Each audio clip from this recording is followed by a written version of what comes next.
ಎಲ್ಲರಿಗೂ ನಮಸ್ಕಾರ. Welcome back to my YouTube channel. ಎಲ್ಲರೂ ಹೇಗಿದ್ದೀರಾ, ಚೆನ್ನಾಗಿದ್ದೀರಾ ಅಂತ ಹೇಳ್ಬಿಟ್ಟು ನಾನು ತಿಳ್ಕೊಳ್ತೀನಿ. ಸೊ ಇದೊಂದು ಮಂಡೇ ವ್ಲಾಗು. ಸೊ ಮಾರ್ನಿಂಗ್ ನಾನು ವ್ಲಾಗ್ನ ಸ್ಟಾರ್ಟ್ ಮಾಡ್ತಾ ಇದ್ದೀನಿ. ಕಿಚನ್ಗಾಗಿ ಕೆಲವೊಂದು ಡಿನ್ನರ್ ಸೆಟ್ಟು ಹಾಗೂ ಇಡ್ಲಿ ಸ್ಟ್ಯಾಂಡನ್ನ ನಾನು ಪರ್ಚೇಸ್ ಮಾಡಿದ್ದೆ. ಸೊ ನಿಮ್ಮೊಂದಿಗೆ ಕೂಡ ನಾನು ಈ ವಿಡಿಯೋನ ಶೇರ್ ಮಾಡ್ತಾ ಇದ್ದೀನಿ. ಕ್ವಾಲಿಟಿ ವೈಸ್ ತುಂಬಾ ಚೆನ್ನಾಗಿತ್ತು, ನನಗಂತೂ ತುಂಬಾ ಇಷ್ಟ ಆಯಿತು ಕೂಡ.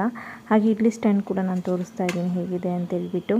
ಹಾಗೆ ಇವತ್ತು ಬೆಳಗ್ಗೆ ಮಾರ್ನಿಂಗ್ ಟಿಫನ್ಗೆ ನಾನು ಇಡ್ಲಿನೇ ಮಾಡ್ಕೊಳ್ತಾ ಇದ್ದೀನಿ. ಪರ್ಚೇಸ್ ಮಾಡಿ ತುಂಬ ದಿನಗಳಾದರೂ ಕೂಡ ಯೂಸ್ ಮಾಡಿರಲಿಲ್ಲ. ಹಾಗಾಗಿ ಇವತ್ತು ಬೆಳಗಿನ ತಿಂಡಿಗೆ ನಾನು ಇಡ್ಲಿ ಮತ್ತು ಸಾಂಬಾರು ಎರಡೂ ಕೂಡ ಮಾಡೋಣ ಅಂತ ಹೇಳ್ಬಿಟ್ಟು ರೆಡಿ ಮಾಡ್ಕೊಳ್ತಾ ಇದ್ದೀನಿ.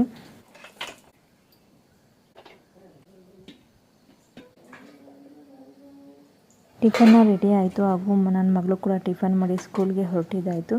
ನಮ್ಮ ಮನೆ ಹತ್ರ ಕೆಲವೊಮ್ಮೆ ನವಿಲುಗಳು ಓಡಾಡ್ತಾ ಇರುತ್ತೆ. ಹಾಗೆ ಸುಮ್ಮನೆ ಒಂದು ಚಿಕ್ಕ ವಿಡಿಯೋನ ಮಾಡ್ಕೊಂಡಿದ್ದೆ.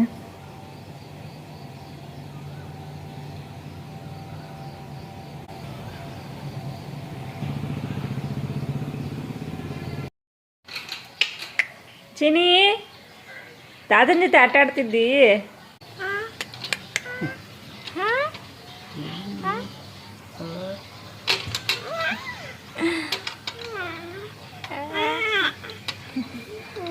ಆಟ ಆಡ್ತಿದ್ದೀಯಮ್ಮ ತಾತನ ಜೊತೆ?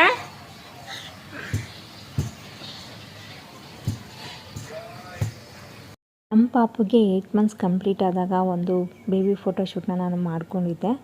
ಆಗ ನಾನು ತೆಗೆದಂತಹ ಒಂದು ವಿಡಿಯೋನ ನಾನು ನಿಮ್ಮೊಂದಿಗೆ ಶೇರ್ ಮಾಡ್ತಾ ಇದ್ದೀನಿ. ಏಕೆಂದರೆ ಈಗ ನಮ್ಮ ಪಾಪುಗೆ ಈಗ 9 ಮಂತ್ಸಲ್ಲಿದೆ.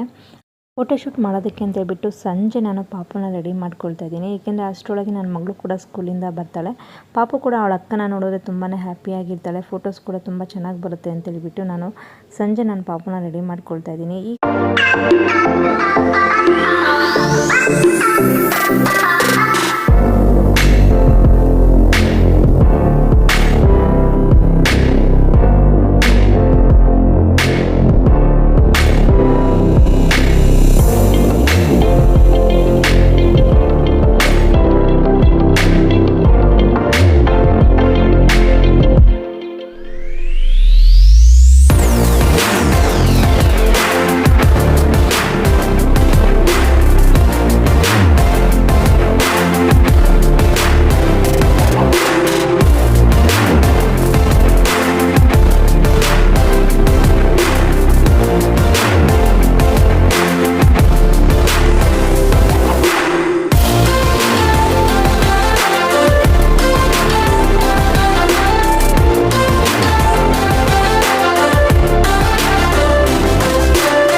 ನಾನು ಜಸ್ಟು ಮನೆಯಲ್ಲಿರುವಂತಹ ಬೆಂಗಲ್ಸ್ನೇ ಯೂಸ್ ಮಾಡಿ 8 ಮಂತ್ಸ್ ಒಂದು ಬೇಬಿ ಫೋಟೋಶೂಟ್ನ ನಾನು ಮಾಡಿಕೊಂಡೆ.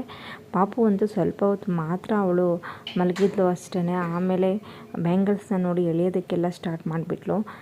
ಹಾಗೆ ಪಾಪುನ ಕೂರಿಸ್ಬಿಟ್ಟು ಒಂದೆರಡು ಫೋಟೋಸ್ನ ತೆಗೆಯೋಣ ಅಂತೇಳ್ಬಿಟ್ಟು ಟ್ರೈ ಮಾಡಿದ್ವಿ. ಬಟ್ ಅದು ಕೂಡ ಸಾಧ್ಯ ಆಗಲಿಲ್ಲ. ಅವಳು 100% ಕೂರೋದಿಲ್ಲ, ಬಟ್ ಆದರೂ ಕೂಡ ಟ್ರೈ ಮಾಡೋಣ ಅಂತೇಳ್ಬಿಟ್ಟು ಟ್ರೈ ಮಾಡಿದ್ವಿ. ಬಟ್ ಅಷ್ಟಾಗಿ ಫೋಟೋಸ್ನ ತೆಗೆಯೋದಕ್ಕೆ ಸಾಧ್ಯ ಆಗಲಿಲ್ಲ.